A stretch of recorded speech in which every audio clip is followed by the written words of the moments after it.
being an entrepreneur in an emerging market, whether it's in Pakistan, whether it's in the Middle East, whether it's in Nigeria, that's a whole different level of entrepreneurship. I think there's something about the Levant region, and I think it's because there's so many wars and people have been uprooted. Syrian and Jordanian, Lebanese and Palestinian. I mean, they're some of the best entrepreneurs in the region. Just because somebody gives you money doesn't mean that that's the right fit. The right fit for you.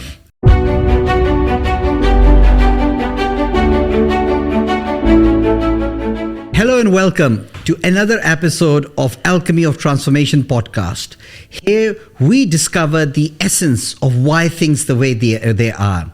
Today we are going to discuss and have a deep dive into the Middle East venture capital markets through someone who has been very experienced in the last decade in the MENA region.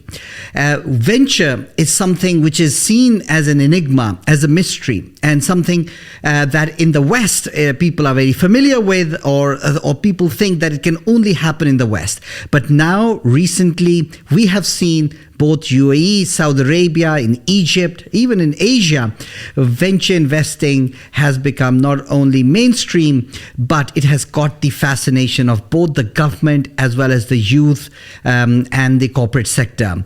To help find us what is happening in the MENA venture capital and the startup space, what are the do's and don'ts, and what are the survival tips? We have someone who is the right person to help us navigate through that. Welcome to the podcast, Waleed. How are you doing? Hi, Ahmed. I'm doing great. Thank you so much for having me. I appreciate it. It's great, and it's great since you have come from the US, a long trip yesterday. You don't look jet lagged at all. I wasn't able to sleep in the US. I think I stayed in Middle East time the whole time I was there for 10 days.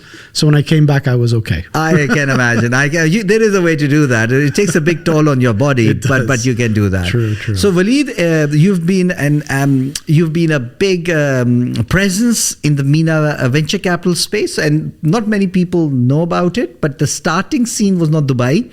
It was in fact Amman. It was a company called Maktoub, and you were very intrinsically involved with that. So you've been part of MENA venture partners earlier on. Then you were also the chief operating officer of VAMDA. VAMDA is in essence the on celebration of entrepreneurship. If you remember, that's where it all started. Yes, I and remember. VAMDA was the content platform. You're COO of that, and then the partner at VAMDA Capital, a $70 million fund, and then you've invested in some of the most famous, most named startups who have exited, and now you're part of MSA Capital, which is a $2 billion fund, and now the chief operating officer for MSA Novo, which is the Global Emerging Markets Fund of MSA Capital of China. So it's been quite a journey. So how did you get here? Where did it start? Tell us about those days in Amman, caught in traffic in the summer, because I've also lived in Amman, and dreaming about venture and startups.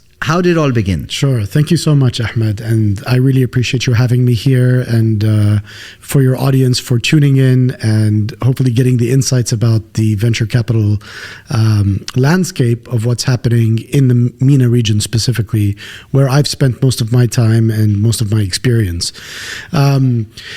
I will bring a story of the alchemy of self and where it all started for me a little bit. We have to go back in time a little bit further than Jordan and start maybe with my parents a little bit. Oh, nice.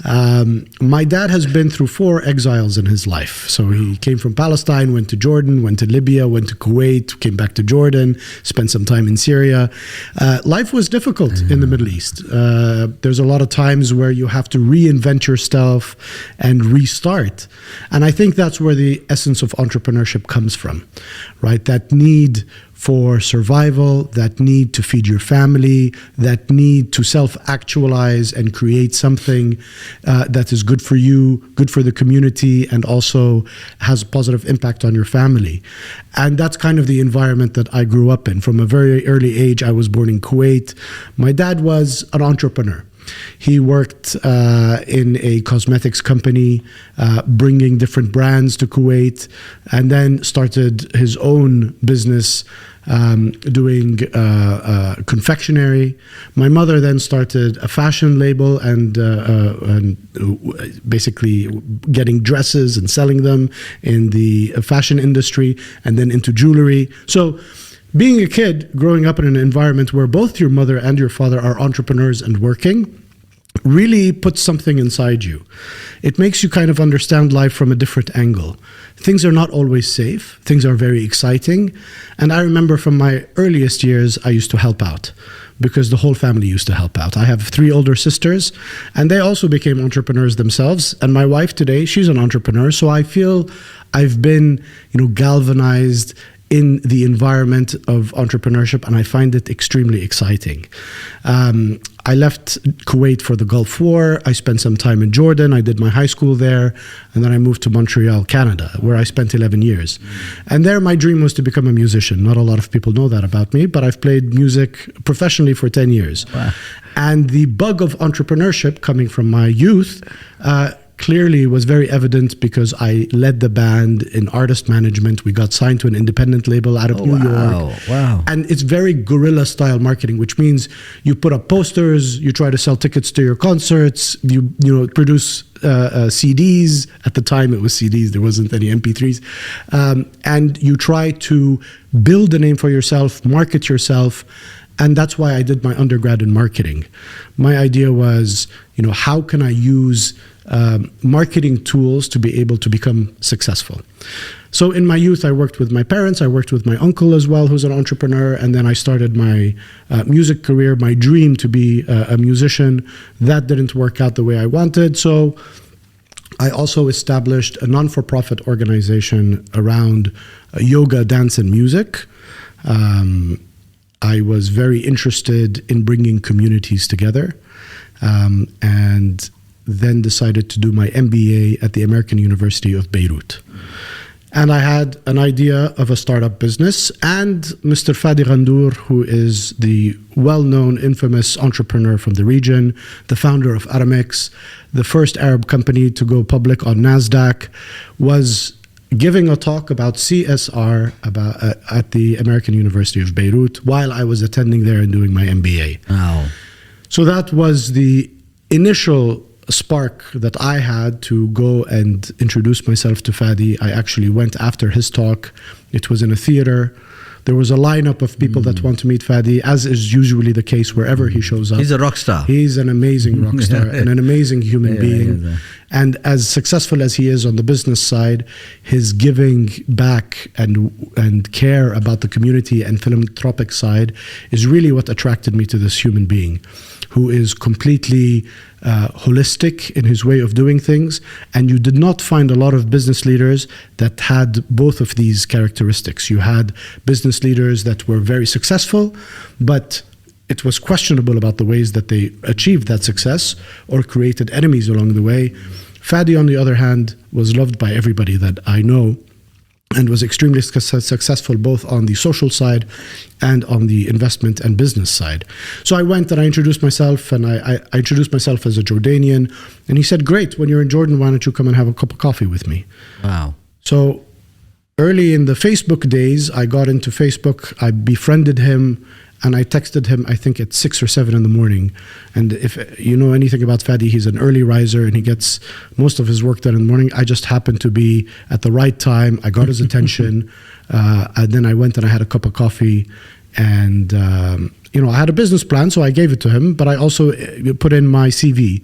And he questioned why my CV was there. And I said, in case you are interested in my credentials, I'm finishing off my MBA this year. If you have something for me, I'd be interested to work with you. I think it took a week, and he said, how would you like to manage my personal investments? At the time, I was finishing off my MBA, but I was also working as a WMS expert at a distribution company in Jordan, helping them create the WMS, which is the warehouse management system for their logistics and their distribution. And it was very, I was interested in what Aramex was and what Fadi built in Aramex. So for him to come and give me the opportunity, literally out of nowhere, just because of trust and just because of friendship, to manage his personal investments, I was blown away. This is 2009, and this is a landmark year in the evolution of the venture capital story in the Middle East, because that's the year that Yahoo bought Maktoob for around $165 million. So it was the first time that a tech company in the Arab world had built something of value, where an international company, a US company, has come and acquired it. And finally, the model of we can actually build something of value that can get a sizable exit created this enormous ripple effect that started, I think, was ground zero of starting everything. So it was with Fadi believing in Hussam and Samih, the founders of Maktoob, and that really created an awakening. Several things happened during that time. I came in and Fadi, said, let's start investing in entrepreneurs. And he had already invested in a few companies. We put it under a vehicle called MENA Venture Investments. Small ticket sizes, 150K, 250K, just trying to understand what's happening in our region, but also investing in global funds and in global companies. We didn't think that we would only invest in technology. It was actually a greenfield, opportunistic kind of fund. But a lot of the investments came into technology. The opportunity of what presented itself was tech-based. Sure, you can invest in something that's traditional, but the exciting stuff and the stuff that was scaling and the stuff that was making impact was really around the technology space. So what ended up happening is we invested in over 100 companies, a few funds, and it was an extremely successful story. Not only did you have the Yahoo Maktoob exit, you had the Amazon exit that came from the fund. You had Yemek Sepeti, which is a Turkish company that got bought out by Delivery Hero. And really, we were just at the right place at the right time for some of the biggest exits that happened in the Middle East venture capital space. You had mentioned WAMDA. WAMDA started as a content platform to educate people about entrepreneurship. So there is a choice for youth to not necessarily take a government job or a corporate job, but actually to create their own job, to create their own business, to go after their own ideas and really start their own path. And we wanted to create that in the Middle East because, the fear of failure, as I'm sure in Pakistan and different places, you come and you take people's money, either your friends or your family, and you start something and you fail, you become the black sheep of the family, you become, excommunicated, and it's very difficult. And it's very difficult to take that step or that leap of faith. We wanted to change that attitude in the Middle East. And so we spoke about stories of entrepreneurs, we spoke about funding stories, and to change the mindset of what was happening in the MENA region, which I think WAMDA did a fantastic job. Because a lot of corporates and governments came to WAMDA to say, how can we engage with entrepreneurs? How can we support entrepreneurs? How can we be part of the story rather than be disrupted and be the company that wasn't innovative enough to do something to continue? So WAMDA was a fantastic story. In 2015, we established one of the first GP-LP structures. It was a $70 million fund anchored by the IFC. We invested up to $5 million, so up to the Series A. We invested in around 25 companies, and one of them was Kareem, of course, yes, which got bought out by Uber for around $3.2 billion. And then I finished my tenure in around 2019 with Fadi and the incredible track record that he has. And I moved to MSA Capital. The idea was, how can we get, or my intention was, how to consciously choose to find global money and investors to come and invest in the MENA region. Okay. If you take a look at venture capital, it started in the States and maybe moved into Europe and then got into Israel, the Far East. India, correct. Yes, yeah. But really hasn't looked a lot at Africa and the Middle East and some places. Absolutely. And companies, when they scale, they look at the US, they look at Europe, and maybe at the 10th or 11th tier, maybe they'll think about the MENA region. The MENA region has been notorious with wars, political instability. The Arab Spring. The Arab Spring. Right, happening in the middle. So the Arab Spring was a big awakening that happened. It was the same time that I met Fadi, and we started investing in companies, and we really felt that the youth were no longer going to be silenced. They were no longer going to be, subject to things that they don't want, and they wanted to be their own authorities. The main story in the Arab Spring and the main story at that time was how technology started to enable people to communicate, share ideas, and literally scale what they wanted, and demanded certain services and products that they were no longer not going to get. Yes. I remember early on I was thinking, is it important to have a Twitter account? Is it important to, be on all of these social media platforms? And the Arab Spring, gave you a astounding answer that yes, this is power now. Yeah. This is no longer just a fun thing to have on your mobile. This is how you connect. This is how you get new philosophies, new ideologies out, and to create a movement. So it was actually a very important step in what has happened.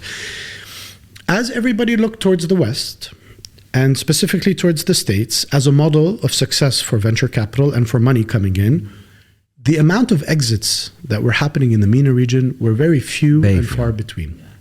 And I remember when we established the WAMDA fund, one of the main questions that our funders and our LPs, our limited partners who invested in the fund, asked was, where are you going to get the exits from?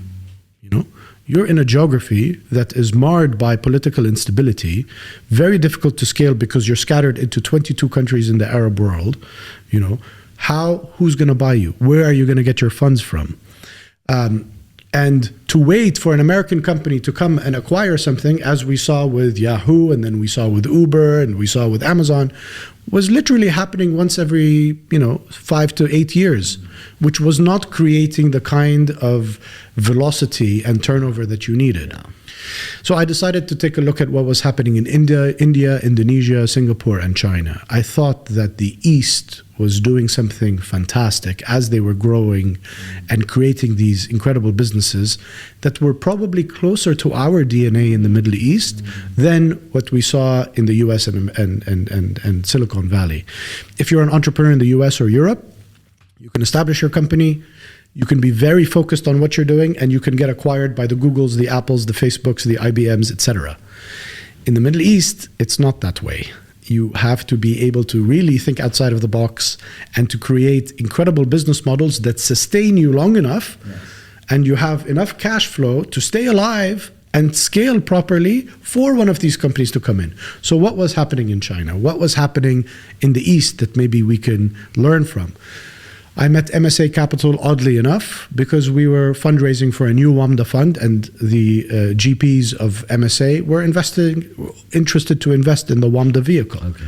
That's where the initial connection came, and that's when I spun off and I said, look, I'm very interested in what's happening in China. Mm-hmm.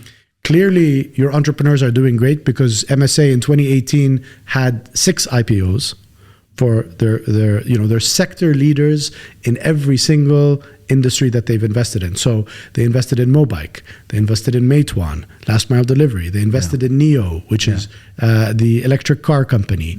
They've invested in BGI, which is gene sequencing, genomics, and it was amazing what their track record was for a vintage fund in 2015. At the time that I met them, within 4 years, they had 9 exits, 9 unicorns. We had 1 in MENA region, which was Kareem. Wow. Which I would argue has not really replicated in a way that we thought, even though we're 2023 today. So the idea was, how can we take business models from China that have scaled successfully, and how can we adapt them to some of the companies that we've invested in the Middle East?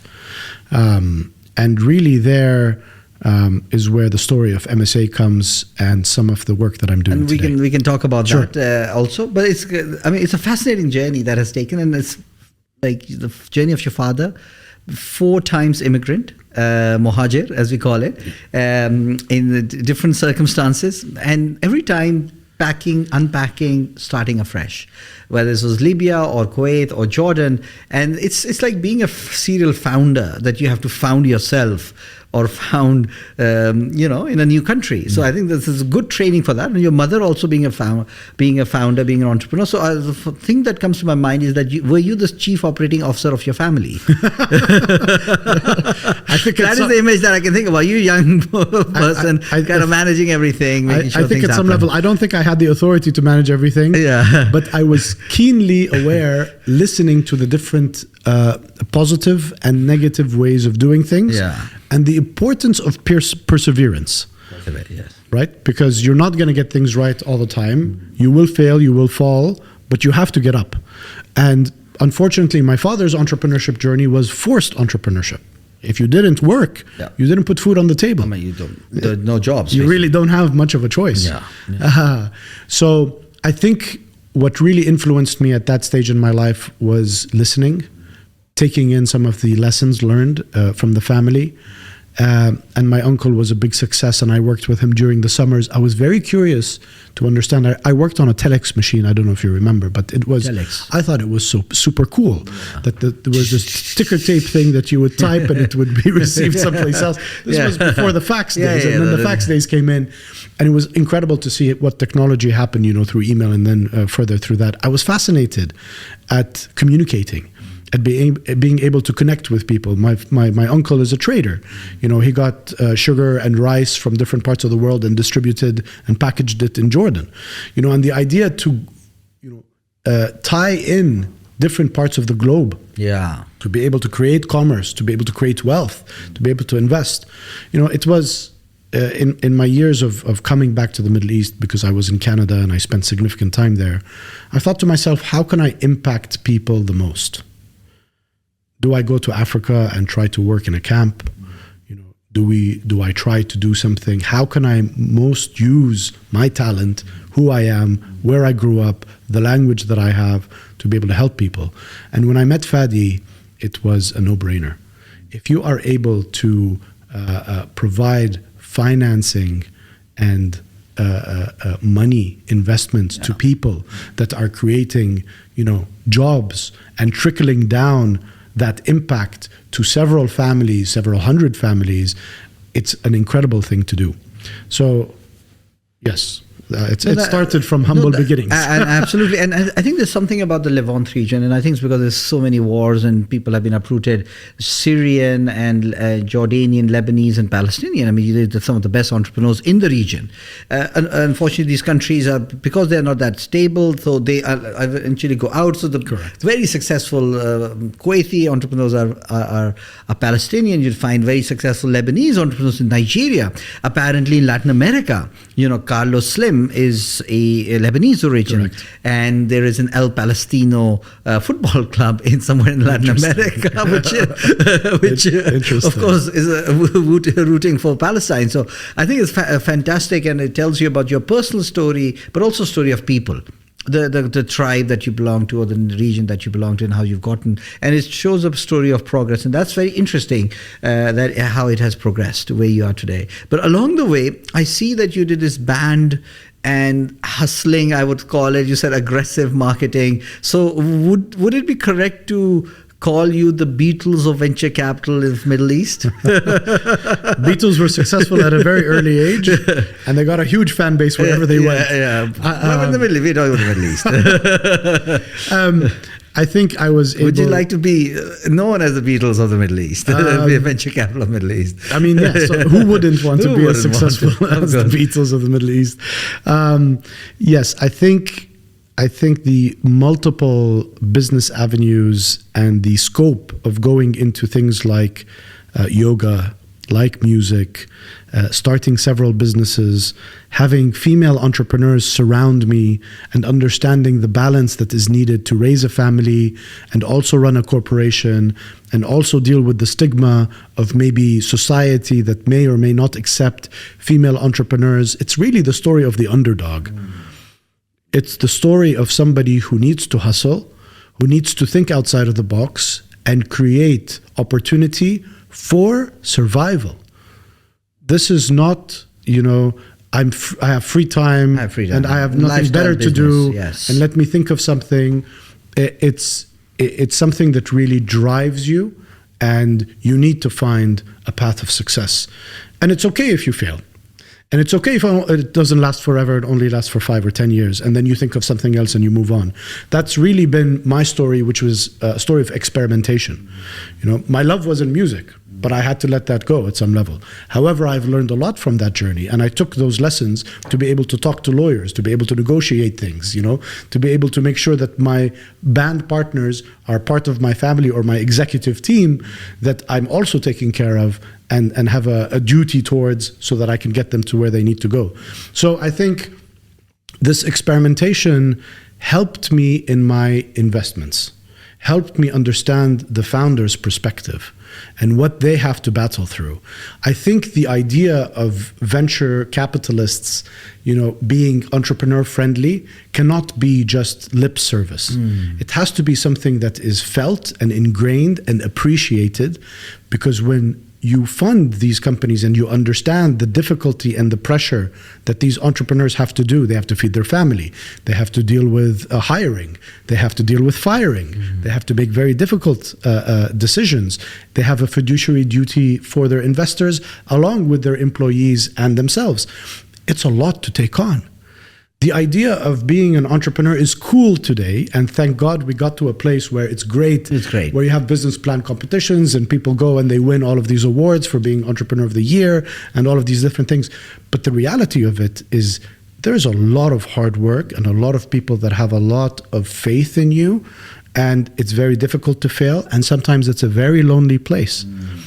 Being an entrepreneur is very difficult. Very difficult. You only know. So the side of me, I think, that really helped me is how I help entrepreneurs through mentorship. Someone to talk to, someone that they can benchmark some of their successes and failures. How am I doing? What should I do? Where should I go? This is my dilemma. Where do I go? And if I can give them any sign of hope or clarity along their way, I think it comes a long way. Or belief in them. That's what's needed. So we have something in common, which is that right at the birth. So you were at day zero of venture, not even venture capital, venture, which is Amman and Maktoub and all of these companies being funded. So I got lucky to be in Amman in 2010, right after Maktoub was exited, and it was bubbling. There was Oasis 500, if you remember. There was the Endeavor Jordan that had become, very, very active. And so I experienced that. And my break in Amman, as I had worked mostly in London, was also through our mutual admiration, Mr. Fadi Ghandour.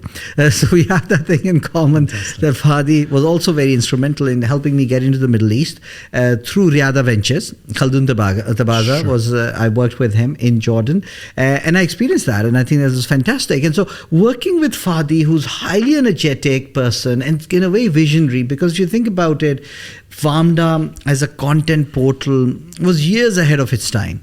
I think MENA Venture Partners or even Vamda was years ahead of its time when nobody else was talking about it. And also very much what the region needed, because you talked about the Arab Spring. I think one element of Arab Spring that had to change was jobs, because government, public sector could not create the jobs. So new jobs had to be created which engaged the youth, and that could only come from technology or startups. So there had to be a new economic model.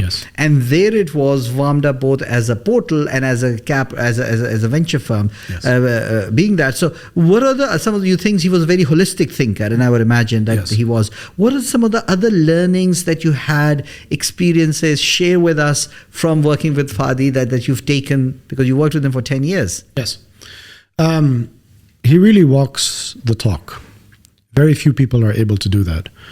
I think if anybody appreciates, Fadi wakes up very early. Fadi is extremely healthy. He's extremely sportive. Yes. He loves diving. He loves swimming. He loves nature.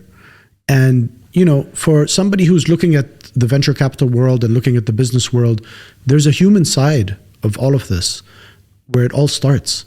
Somebody who takes care of himself, who is completely conscious, aware, loves the simple things and the finer things in life. You could be somebody as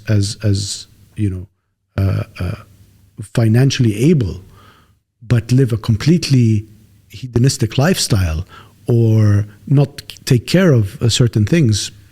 What really I learned from Fadi is his humbleness, his ability to be consciously aware of his well-being, and always receptive to those that are around him. And I think I love that. And I've used that in my own model, where I need to be the best version of myself in order to serve, or else I'm no good for anybody around me. And I was constantly pushed to meet the incredible standards that Fadi has for himself. He's the first person in the office. Wow. He's the last person that leaves. He's the one that is constantly into meetings, constantly doing things. It's almost as if he doesn't sleep and he's tireless in doing what he does. His pursuit is a labor of love and passion. And his ability to then couple that with Ruwad, which is his enterprise, social enterprise. Correct, Yeah, social enterprise, bringing private enterprises to come and invest in the community that has an impact. You know, it's this holistic side of things that really spoke to me more than anything else. So there's a human behind it. There's a conscious, aware human that is manifesting and driving this. And his ability to create new ideas and to be at the forefront of everything that's happening and be so highly regarded by all of his peers and all of his employees is something that is absolutely fantastic. So that spoke to me very, very loud. I was so proud to be able to be close to the aura of somebody like that, and to be able to take these positive traits and adapt it into my own life. Amazing. And that's where my love for mentorship and my love for helping entrepreneurs, female entrepreneurs, male entrepreneurs, understanding the human side of things, because that's what I really got from Fadi. And what you have told me, consciousness, being holistic, humility, it's fascinating, and it's even miracle that it's there, given you know how competitive he is.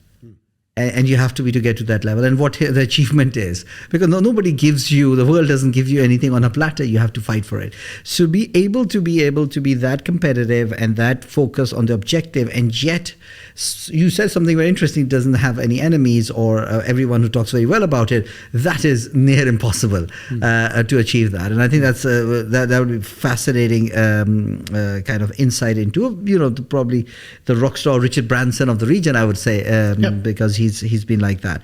You talked about being an entrepreneur is like being an underdog. So tell us a bit, and we have, of course, you talked about women entrepreneurs, women founders, and we have another thing in common, that you have 3 sisters and I have 3 sisters, and of course that makes us more sensitive towards the women and their plight and their challenges. And also, incidentally, all the companies that we have backed are also founded by women entrepreneurs. So talk us about the kind of underdog challenges that founders face in the Middle East, the system drag, what prevents them from scaling. You mentioned there isn't a unicorn since then. What is there? Why hasn't it happened? It's an underdog David Goliath kind of situation. Yeah, I think, you know, we touched how entrepreneurship is challenging because, you know, there's so much on your plate that you have to do. Yeah. But then being an entrepreneur in an emerging market, whether it's in Pakistan, whether it's in the Middle East, whether it's in Nigeria, you know, that's a whole different level of entrepreneurship. Yeah. Because again, you're not building something where, you know, I'm going to get acquired. You know, if I do this, my acquirers are available. I know where I can offload this. You know, I only have to suffer for 5 years and then I'll get to where I need to go. Here, you have a foundational, you know, non-existence of logistics, of fintech, of payment, of the way that your consumers expect things or get things done. It's a broken model. We have a lot to do in the Middle East and in emerging markets, which means you can't just copy and paste models that you see successful elsewhere.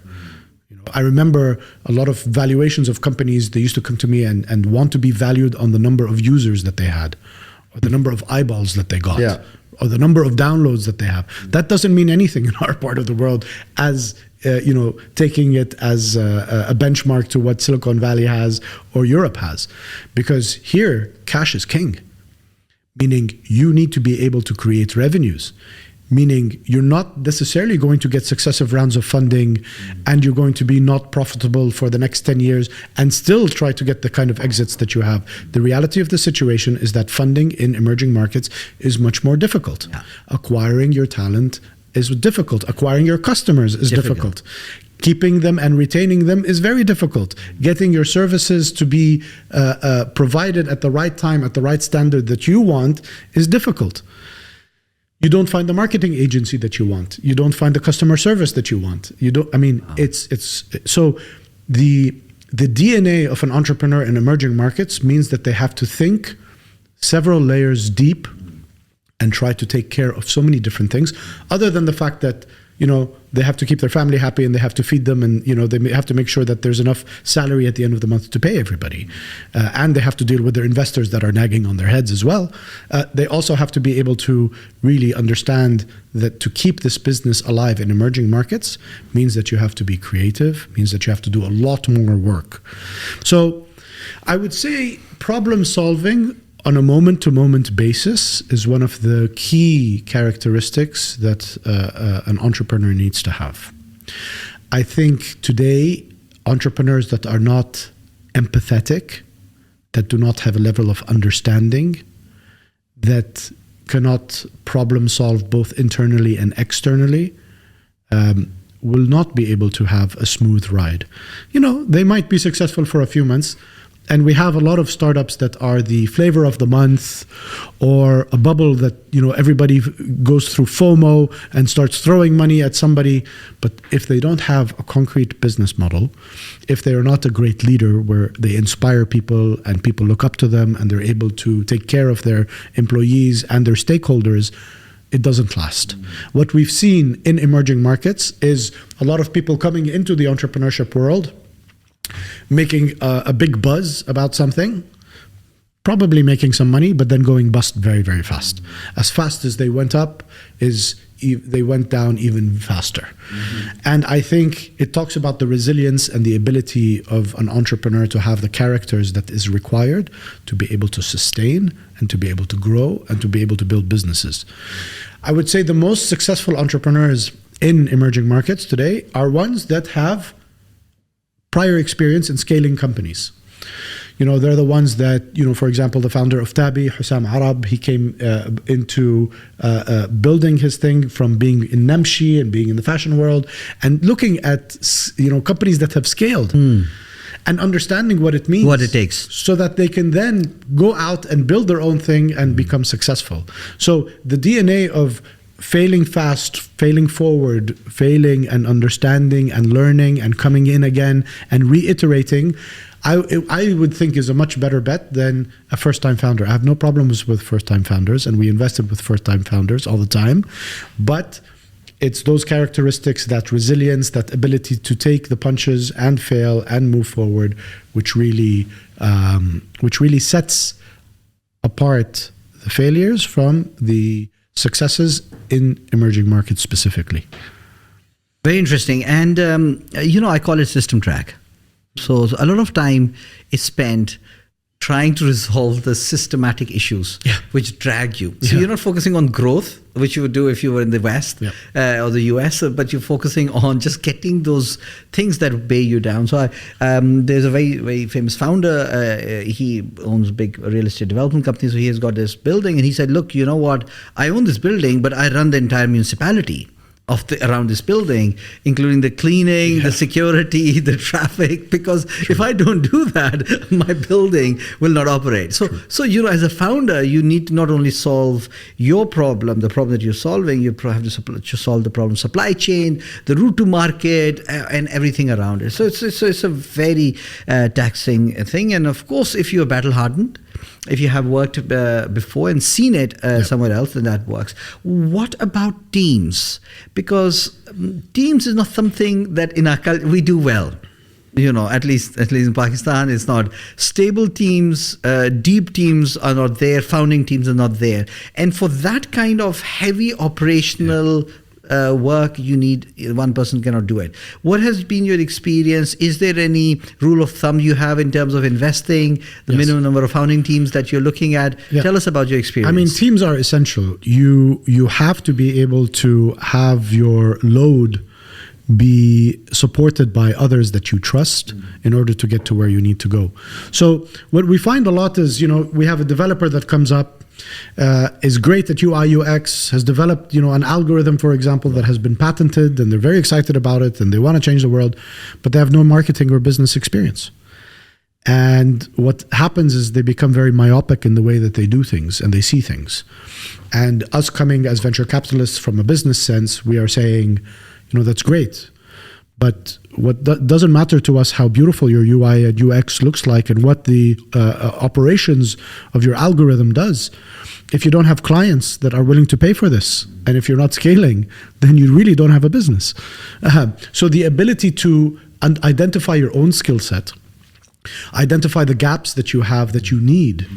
Whether you're the programmer or the developer, whether you're the CTO, if you need someone in operations, if you need someone in marketing, if you need someone to run the company, and if you can't do it, that is necessary. And I would say the majority of my experience has been based on founding teams and the ability of the founder to find the best talent possible to take them to where they need to go.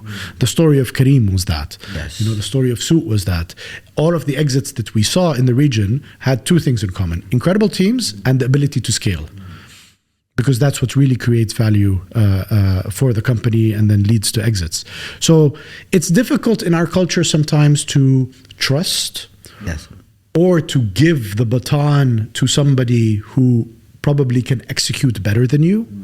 But again, it's that sense of humility, it's that sense of understanding and doing what's best for the company.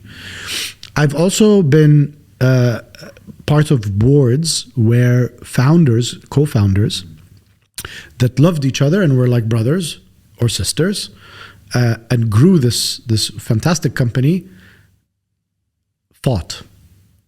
And when you have co-founders that fight, it's the recipe of disaster. Because everything hinges on that, which indirectly shows you how important these teams are. And how important to have difficult conversations very early on, so that if any problems arise, which they will, as the company grows in value and as more money come in and more investors want to give you money, all of a sudden you start thinking about yourself in a different way and you want more equity, or you don't want to take the company in a certain strategic direction, these things falter. So I found something that lacks in the emerging markets and something that I work very hard on, which is the governance side of things and the compliance side of things, the structure of the company. Back in my dad's days, and I think the generation before us, maybe there wasn't a lot of structure in at least the Middle Eastern markets. But now, building boards, reporting, auditing, making sure that you have a track record, compliance and governance, and, having healthy habits when it comes to the picking your board members and voting on things. This is essential. It's an essential lifeline for the company as it moves forward and grows. And it's something that I think we're still learning. And unfortunately, when you don't have those structures in place, the demise of the company happens much, much faster. So that is all about teamwork. It may not be necessarily the people you employ, but it's the people that you have around you, which is also part of your teamwork, which is also necessary for the entrepreneur to pick who their investors are. Sometimes there's a good fit, sometimes there's a bad fit. Just because somebody gives you money doesn't mean that that's the right fit. Especially on the early days, if you have a rich uncle that comes and gives you money but takes 51% of the company, that may not be a good fit for your future. Absolutely. It's not. So you really have to be very aware, and you're not going to have good days every day. As a founder, you're going to have some days where you're not going to be able to take care of everything yourself. So you need to be able to pass the buck to somebody else that you can trust, that can keep the company alive until you rejuvenate and come back again. We're not super people. We're not supermen and superwomen. Nobody expects us to be in our A game 24 hours a day. You need people to support you It's a fact. And I think one has to realize that the company is changing, and so is the enterprise, the venture is changing, and so should you be changing. As someone said, there is no such thing as a great CEO of a venture. There is something called a great CEO for the next 18 months. So if you're doing well, the venture has changed so much in the 18 months that you probably, the kind of person you are, you need to either change or you need to make space for someone else. And that will only happen if you're less emotional, much more objective, and also, humble, as you said. And that is something that I think founders have to learn, and they have to come with experience. I want to talk a little bit more about honesty. Okay. Because I feel a lot of founders want to only portray the beautiful picture. Okay. And when they're going through trouble, maybe they don't want to come and air out their dirty laundry to you. They don't want to come and tell you that you're in trouble. And actually what happens is it limits your support team, your investors, to step in and help you until it's too late. Yeah. And I think also culturally speaking, the ability to not take things personally when it comes to challenges, that things do go bad sometimes. Yeah. The faster you're able to communicate them and ask for help, either through mentorship, either to your board, either to people that you look up to, it's a survival mechanism. And I think people might be falsely under the awareness of, I need to do everything perfectly myself, and I cannot show my investors that I'm faltering or my team that I'm faltering. Actually, that's the wrong approach to take. And from my experience, I've seen way too many founders take way too much upon their own shoulders, and they only were able to open up and say things were bad when they could not pay salaries and they could not have any cash left. Yeah, too late. And that's too late. That's too late. So really, being open, being transparent, and being honest, I think is also a key characteristic for many of the founders. And so now coming back to China, so what are the lessons you said that you learned from China? Is China really a transferable thing? It's a huge market. The infrastructure, tech infrastructure is very up there in terms of payments and everything. And consumer internet is a huge part of the success story over there. So is really the skills of China transferable, or the market of China, or lessons from there transferable across to Middle East? But I would like to know. Yeah, so that's a core tenet or a core thesis of what MSA does and what I do. Yeah. We honestly think that we have a crystal ball that we can foretell which models will scale and which models will not scale. It's very valuable, worth $1 billion itself. The reason why we think we have that is because China has gone through SARS, they've gone through COVID, they've been able to see almost at an accelerated rate how people consume technology, how they use technology, how businesses thrive with technology. So these are business models that have succeeded through the test of time and through very challenging times. We think that these playbooks, these technologies, are very much transferable into emerging markets for many, many reasons. The way that China builds its technology is bit by bit, step by step, little by little, which means you can take things apart and they make sense for emerging markets. Emerging markets, somebody's not going to necessarily buy a year-long subscription. People don't have that kind of liquidity, but they're willing to buy bits and pieces as they move along the ladder. China has created an environment where they will lead you with very high frequency, low cost to get you onboarded onto a platform, and then sell you all sorts of services based on that. This is the kind of model that we found works in emerging markets, where it's not the US one size fits all. It's not take a big subscription. It's not the Apple model. It's a step-by-step model that gets you into a platform and then upsells you as you need to go step by step. So it's a very manageable model. So we invest with a China lens, meaning mobile first, Chinese models that have scaled successfully. We look at gaming, we look at fintech, we look at B2B enterprises. So somebody in the Middle East or in emerging markets might come up with a great idea, but it hasn't been tested. It could be great for a short period of time, but if that model has not been tested with the test of time, it's not something that we necessarily would invest in. So, for example, we haven't yet seen the kind of innovation in green tech, clean tech, med tech, and ed tech. There are a lot of funds in the region that invest in that, and I understand that, and we need investments in these specific verticals, but we haven't seen the kind of innovation and the kind of scale that kind of makes sense in these specific industries. So therefore, we have a team in China. One of my partners was responsible for scaling Mobike into emerging markets. And we kind of feel we have an idea of what the technology, the DNA, and the scalability of these companies must look like in order to be successful. And we will invest in these models. We invest in Latin America. We invest in Southeast Asia and Africa. In Latin America, you have a lot of US VCs that come and invest in them. But when they hear that you are a Chinese lineage VC, they tell you, I want to be the Meituan of X country. I want to be the Alipay of X country. They're not using US models. Examples. They are using Chinese examples. So it shows you that the world is aware of what is happening in China and want to be able to replicate that. We don't think that there's enough VC and knowledge that is coming out of China, and we feel like we are pioneering this. So far, that thesis has worked very well, both with our investors and with our entrepreneurs.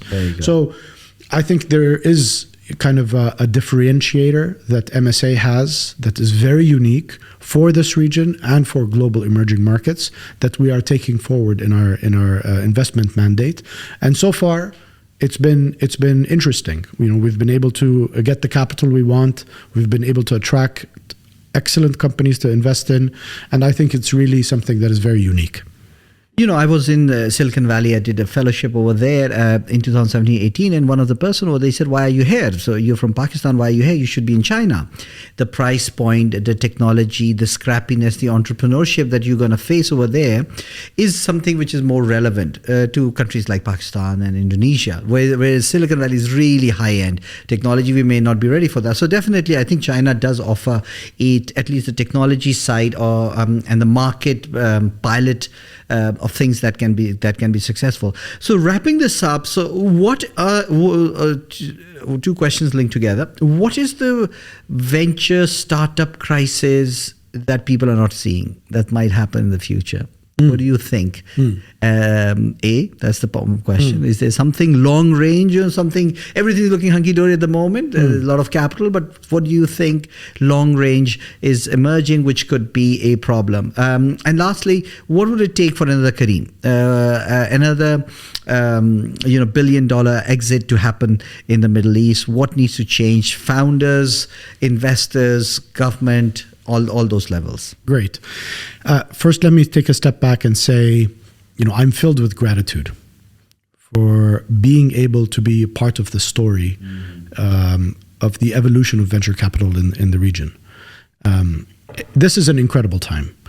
We've never had as much capital. We've never had as much interest from governments and corporates and angel investors to invest in technology. If you were an entrepreneur in 2015 or 2005, today's a very, very different world. You have a lot of options, and you have a lot of things that you can do, and a lot of support. So I'm humble, and I'm filled with gratitude in terms of where the ecosystem has come in a very short period of time. And I think we still have a long way to go, clearly, but it's lovely to have the kind of support, especially the sovereign support, to come in and move things forward. I don't think things are hunky-dory today. I think we went through COVID kind of shocked. A worldwide pandemic. I think it demolished a lot of businesses and it helped a lot of businesses. That was the first kind of awakening call for the region. Of course, there's a lot of awakening calls because we're politically unstable, but there is that. We also have, big shocks when it comes to a bank like Silicon Valley Bank, that over that weekend, 95% of our employees and our portfolio companies did not sleep. Because how could something that you take for granted, like a bona fide banking system, potentially go bankrupt, and you lose all the hard work that you've done, and your livelihood is, in question, literally overnight.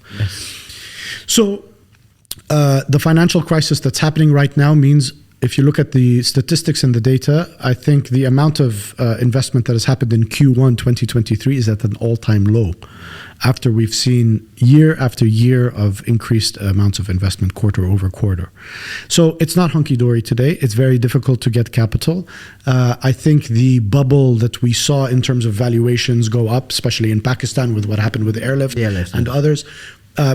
Today there's a sobering moment for entrepreneurs and for VCs in this ecosystem and in this asset class. I think it's important. It's important that we start to understand that business goes through cycles of up and down. Yes. And as you have no hair or gray hair, you start to we have another commonality. that these cycles go up and down, and we need to be able to persevere through them. So I think there needs to be a longer term view. You can't have people come in and think that, they're going to make a quick buck out of this. So there's that humbling long-term view that needs to come into place. Two, I'm worried about, these bubbles that come in. There's a lot of cash, especially in KSA. People come in and then there's major failure because the business models are not concrete enough. The teams are not concrete enough. What I'm afraid of is some of these bigger companies dying, eliminating international capital such as the Tigers and Sequoias that came and started to play around a little bit, but then all of a sudden, went back because they went into companies that sounded great, but weren't actually functional. And then we have companies that are listing either through SPACs or otherwise, also not doing great because the fundamentals of business are not there. So this new generation that's coming in that thinks that they can get things easy because there's a lot of capital, I think is a false belief. And I think will not serve us well. Clearly, this is all growing pains as part of the evolution of the ecosystem. But my fear is we're going to scare people away. People that were bullish about Egypt and Pakistan and the Middle East, and all of a sudden, are shocked about what's happening. There needs to be patience. These are, long tail plays. There's the bottom of the pyramid that needs the kind of technology and support and investment that we are doing. But it's not going to happen overnight, and you're going to have a lot of ups and downs with hopefully a positive trend that's going to move forward. So I think, the sense of urgency has to calm down. People need to have patience. There needs to be governance and compliance. We need to build, very stable foundations and structures in order to win the race in the long run and not look at a very short-term idealistic view of things. That was very insightful, and thank you, Walid, for your time. I think we got a very quick whirlwind tour of both your personal life, but also of Middle East venture space, and going to China, going to US, and then coming back here, and what the future holds for venture capital.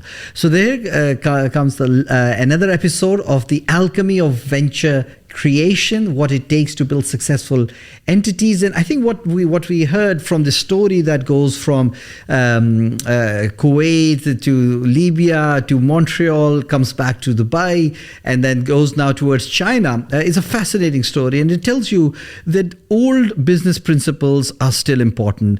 Positive unit economics is still important.